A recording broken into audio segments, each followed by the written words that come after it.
Have you ever looked into a pair of broken eyes and felt them whisper, "Please, don't give up on me"? That was the moment I met Fenya, a cat so disfigured by trauma that most people would have thought her beyond saving. But I didn't. Because sometimes, it's not about what we see with our eyes. It's about what we choose to believe with our heart. The first time I saw Fenya, I could hardly believe she was a cat. Her face was swollen beyond recognition, distorted, misshapen, like life had taken a cruel sculptor's chisel to her innocence. Her nose was almost gone, and each breath she took sounded like a quiet cry from the edge of survival. Her body trembled uncontrollably. And her eyes, those deeply broken, helpless eyes, were not asking for pity. They were begging for one thing: "Please, don't let me die." She was found lying on the roadside, in the drizzle of a cold morning. People assumed she had been hit by a car. But to me, it looked like something more than physical trauma.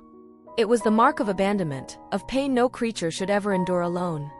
The man who brought her in said nothing except, "Please, save her." I saw the desperation in his hands as he set the carrier down. No words, no backstory.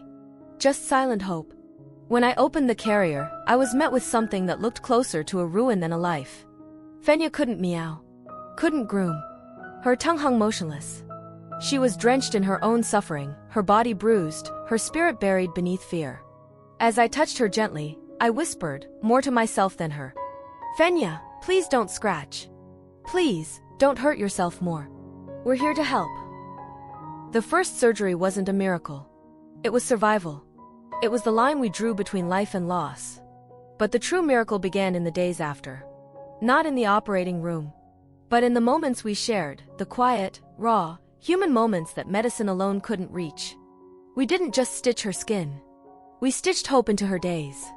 We taught her to breathe again, to eat again, to trust again. Her tongue, though unsteady, found new ways to work. Her lungs, though strained, found their rhythm.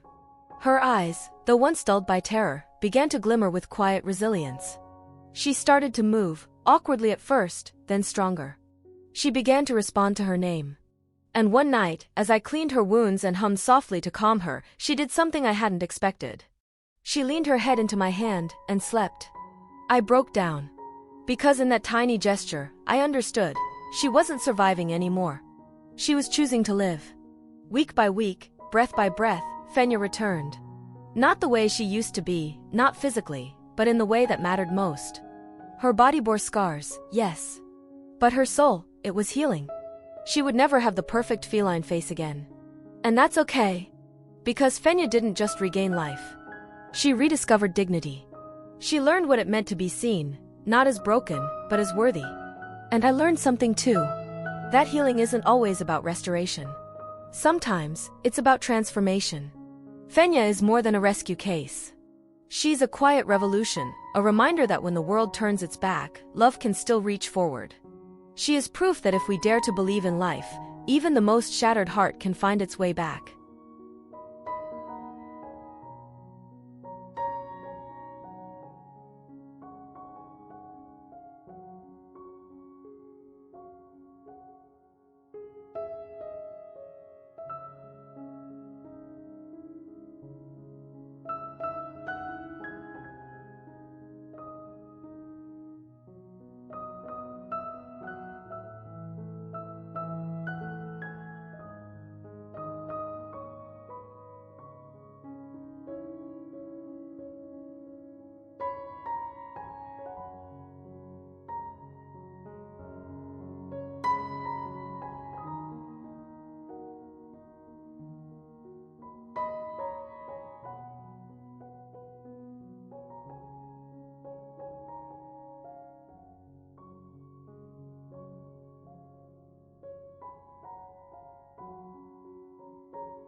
Fenya didn't just survive. She bloomed. Her scars remained, yes. A slight wheeze still lingered in her breath. But none of that mattered. Because now, Fenya wasn't just alive, she was living. She found joy in the little things, the sunbeams on the clinic windowsill, the softness of a warm blanket, the gentle brush of my hand as I passed by. She learned to play again, chasing shadows with clumsy grace, purring like a tiny engine that had finally been restarted. And her eyes changed. They no longer asked why this happened. They simply sparkled with gratitude that she was still here.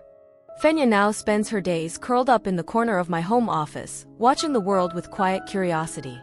She greets me with a soft trill every morning and follows me like a shadow through the day.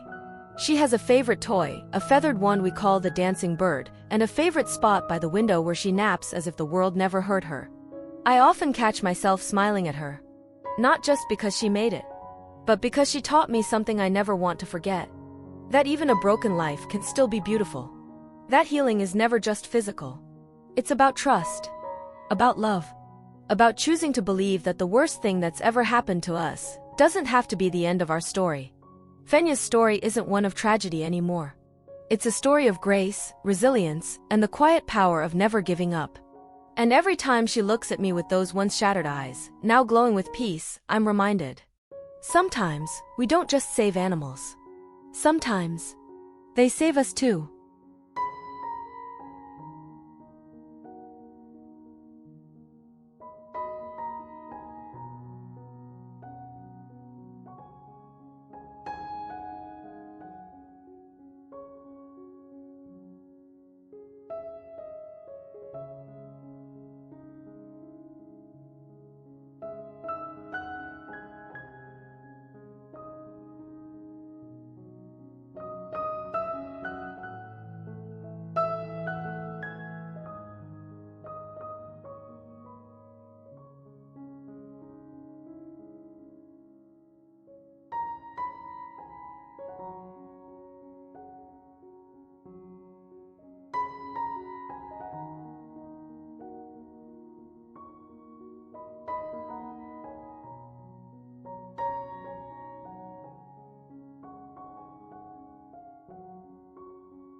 She lost her eyes, but found a whole new life. This is Maple's story. Sometimes, the biggest miracles come wrapped in heartbreak. When a little tabby named Maple was brought in for a routine spay surgery, no one expected her entire world was about to change, not because of the surgery, but because of what the vet discovered during it. What could have been the worst-case scenario turned out to be the beginning of her best life. A closer look. In early April 2025, Whisker Haven Rescue, a small nonprofit near Rochester, New York, received Maple as a transfer from another shelter. She was about 2 years old, shy but sweet, and likely had spent much of her young life surviving on her own. Her first stop was the vet clinic for spaying, a standard part of responsible rescue. But during the pre-op exam, the veterinary team noticed something troubling. Maple's eyes were swollen, cloudy, and had an unusual blue tint. One eye was completely blind. The other had only the faintest glimmer of vision. And behind it all was a relentless buildup of pressure, painful and dangerous. A rare diagnosis. Maple was diagnosed with a condition called aqueous misdirection, also known as closed-angle glaucoma, a rare and poorly understood disease in cats. It causes the fluid in the eyes to misdirect, leading to dangerously high eye pressure, pain, and eventual blindness. There's no cure. The only way to give her a pain-free life was to remove both eyes. And so, with heavy hearts but hopeful hands, the vets performed the enucleation surgery. Maple went to sleep with eyes full of pressure and pain, and woke up without them, but finally free. Learning to see differently. Recovery wasn't just physical, it was emotional too. But Maple surprised everyone. Blind, yes. But broken? Not even close. She quickly learned to navigate her surroundings by sound, smell, and memory. She began exploring her foster home slowly, her little paws tapping across the floor, ears flicking toward every sound. She especially loved curling up on a heating pad or perching on the back of a chair, listening to the world go by. And Maple's not shy about sharing her thoughts. She's quite the talker. Every meow feels like a conversation, every purr a quiet thank you. No eyes, all heart. The truth is, blind cats like Maple adapt incredibly well. They don't need perfect sight to live full, joyful lives. They just need a safe space, and someone who sees them for who they really are. Soon, Maple will be ready for adoption. And we know her forever family is out there, someone who won't see her as less than, but as exactly what she is, a miracle in motion. She may never see the faces that love her, but she'll feel them in every soft voice, every gentle hand, every quiet moment of warmth. Maple's story is a reminder. Sometimes, what looks like the end is really a beginning. Losing her eyes didn't take away her light. In fact, it helped everyone around her see the world a little differently, through the eyes of compassion. If you'd like to follow Maple's journey, or support more cats like her, check out Whisker Haven Rescue on social media. They're doing the quiet, patient work of turning heartbreak into hope, one little miracle at a time.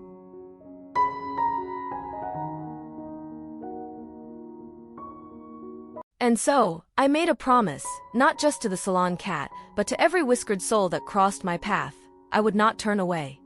Every cat I found that day, and each one since, I took in with open arms. Some were shy, some were scarred, and some had known nothing but hunger and fear. But here, in this quiet shelter built on love and second chances, they began to heal. I didn't see them as burdens. I saw them as survivors. Brave, gentle, funny little creatures who just needed someone to believe in them. They're safe now. Each one has a name, a bed of their own, toys to chase, sunlight to nap in, and soft hands to care for them. My days are full of purring, playful chaos, and silent moments where a once feral cat curls into my lap, finally at peace. But this is only the beginning. In time, when they're ready, many of these cats will move on to new homes, to good people, kind hearts who are waiting to love them. Families who will treasure them, who will never let them face the streets or the scorching sun again. And I'll be there for every step, making sure they go not just anywhere, but exactly where they belong. Because no cat should suffer. Because every life deserves warmth, food, safety, and someone who cares enough to act. This is my mission now. My heart has grown to fit them all. And in return, these cats have given me more than I ever expected, a house filled with life, a purpose deeper than words, and a family stitched together by survival and love. Their futures are bright. Their hearts are healing. And they will never be alone again.